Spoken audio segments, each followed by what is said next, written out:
Richard,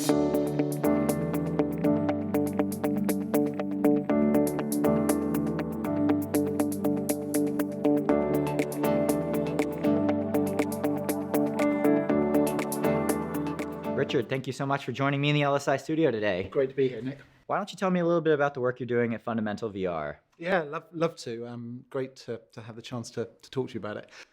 So at FundamentalVR, we have been really working with a problem that's been around for a very long time, and that's that surgery's difficult to learn. Finding the right opportunity to get the right skills just takes a long time for surgeons, and there's a lot to learn.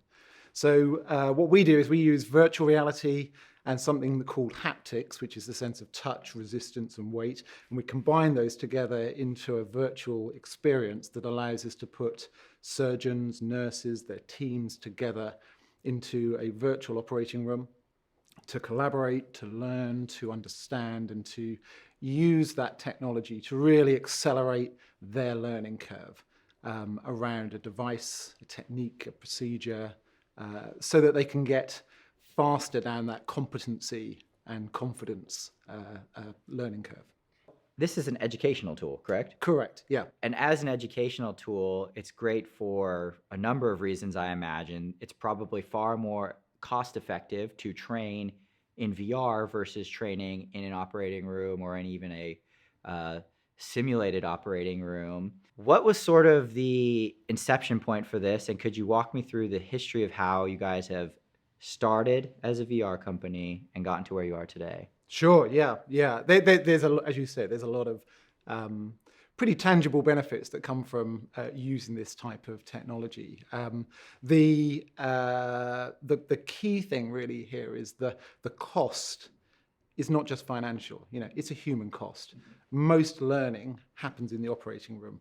Most learning curves happen on real patients. And that has a physical human cost to those patients. So what we can do is bring in a way of alleviating some of that by giving those healthcare professionals the opportunity to rehearse, practice again and again before they land into that location. So to your question, the progression of the business. About 8 years ago now, I was looking at the technology landscape and could see that virtual reality and immersive tech offered a new opportunity, and I could see how that could be applied to the medical and the surgical use case. The challenge I had was virtual reality is fantastic for situational awareness, for presence, for putting you into that 3D environment, but you can't touch anything. And surgery is all about touching a patient. So we had a problem that we had to solve, which is how do you bring that immersion and all the quality of that together with something more meaningful than just a 3D presence. And so spent a long time working on haptics, working on the sense of touch and how you build that together.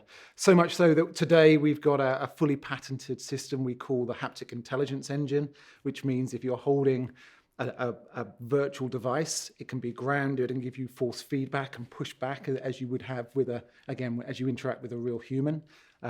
If you're laying your hand onto that virtual patient using a haptic glove, you can have that interaction. And with those dynamics, we're able to really recreate that as close as you can get to real life experiences within that space. And that just, again, allows then the surgeon, his team or her team, the nursing staff to really understand and rehearse that dynamic of going through those procedures. So is that rehearsal very scripted and controlled? How does it work once you're all booted up? So I think the short answer is it depends on the learning objectives we have and the audience and the users that we're working with. But ultimately, we look at surgical objectives. So what are the different steps and objectives that you have through a procedure, and we line those up for someone to run through. Now, nothing goes according to plan in life, right? Mm-hmm. So having the opportunity to divert off and for having adverse effects and things happening and you having to deal with those, that's all about the power of this proposition. Using the analogy of flight simulators for a moment, if you're in a flight simulator, you want to practice a bird strike. Mm-hmm. In the operating room, you need the equivalent of that bird strike so that you can face that challenge, run through it and understand it, with the opportunity to press pause or reset when it goes wrong, because in the real environment, you only get one shot at it. That sounds like there's an immense amount of collaboration and research required then to sort of understand all these different nuances, the potential adverse events that could happen in any given procedure, and then implement that into a software program that is run and can be experienced by others. What does the collaboration process look like to understand all the different needs that are required to educate new and continuing to practice surgeons on techniques in the OR? Yeah, it's extensive. So we have a large body of experts, practicing surgeons, educators who work with us in our medical panel. I think 30 plus now in that space across multiple different disciplines. So you need people who are expert in that particular area. So robotics, urology, orthopedics, and so on. So we have experts that represent each of those. We work with industry. So our customers, our end users are those healthcare providers in the hospital environments, etc. But it's industry that really pays for education in most of these situations. So we work with industry, so the medical device companies and the pharmaceutical companies. They have their experts as well, their KOLs. So our KOLs and their KOLs work together.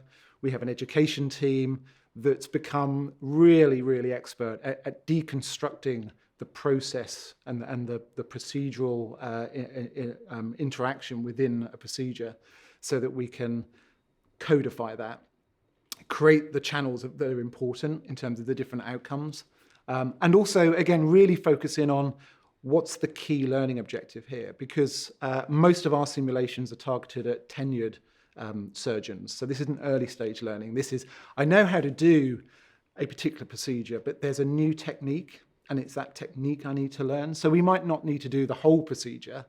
We can fast track through the things that you know, because you know those, and then focus in on that new intricate technique that you need to acquire the capability in. What are the major medical markets or procedure categories that your software, your VR, is capable of simulating procedures for? It's really wide. I mean, we built the platform deliberately to be as flexible and open as possible. So we haven't really found a sector that it doesn't work really well with so far. We've gone really deep into ophthalmology. And that's been driven by some of the innovation that's happened both in traditional ophthalmology and in gene therapy. That's taken us into the gene therapy category.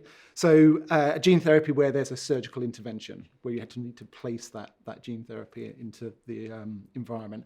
And there we're working both pre-FDA and in full commercialization with some of our customers. So some of it's to do with clinical studies, some of it's to do with that training and education in the rollout. And then other areas, as I mentioned, so urology, cardiovascular, endovascular, interventional, orthopedics, they're all coming into that platform. And what we're doing with it to really accelerate those use cases and those different sectors coming in is we're starting to now open up that platform to other third-party developers so that they can take some of the tools that we've invested in over the last 8 years and rapidly develop their own simulations as well, and then place them onto the fundamental surgery platform so that they can then be used by their customers and other users. You have quite a comprehensive offering then, I imagine. Your company's been around 7 to 8 years. And that's really, I would say, when VR technology has truly kind of taken off for use in medical. I know there are other companies there. Is haptics your guys' secret weapon? It's certainly right at the core of our differentiator, yeah. I think I'm right in saying we're the only company globally that's managed to deliver haptics at scale. You find haptics in some traditional simulations. Those tend to be quite high capital expenditure simulators that are big and bulky and sit in sim centers. They're great. They're just big and bulky and sit in sim centers. So what we've been able to do is take that capability and put it into a very low cost, easy to transport system that can follow the surgeon where they are, as opposed to them having to go to it. And that's a big key part. So to your question, we compete with traditional simulators, those capital equipment ones, and there's some great examples out there. Our differentiator there is really much lower cost, much more scalability, much more flexibility. Against the newer VR companies out there like us, our differentiator then is absolutely the haptics. We're the only ones with that in place. But also being hardware agnostic. So we don't make any hardware, we're pure software. We send our systems into off-the-shelf headsets, off-the-shelf gloves, off-the-shelf haptic devices, which means we need to be able to plug and play with multiple hardware systems. And because we do that, we're able to say to our customers, the institutions and the corporates we work with, we'll future-proof your investment. Because no matter, the only thing I know about technology is it always gets better. Mm-hmm. It gets cheaper, it gets faster. What you don't want to do is find that you've spent and invested into a simulation, and then 6 months down the line, the headset doesn't work with that simulation. So we're able to future-proof that through the way we put our technology together.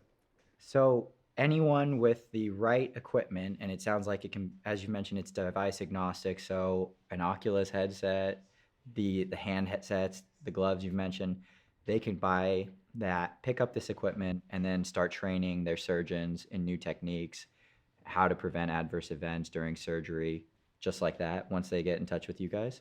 Yeah. I mean, there's a process of putting their particular procedure or device onto the platform. As I said, we're starting to open that up so people can do it themselves as well. But once that's stood up, then it will work with most of the mainstream headsets and haptic devices, and that just gives them lots of flexibility and reduces the cost, because if you need this deployed in China, then you want to buy the hardware in China. If it's in the US, you want the hardware there. So yes, Meta, HTC, Pico, Happily, Haptex, all of those OEMs we're able to support.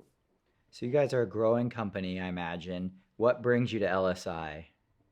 So love being at LSI. It's a great event. This is my third year here, and it's a really open, informal environment to meet both the strategics and the venture organizations. And I don't think I found another location where it happens quite as freely and openly as it does here. So it's great. And then on top of that, you've got a large group of people like me, the innovators.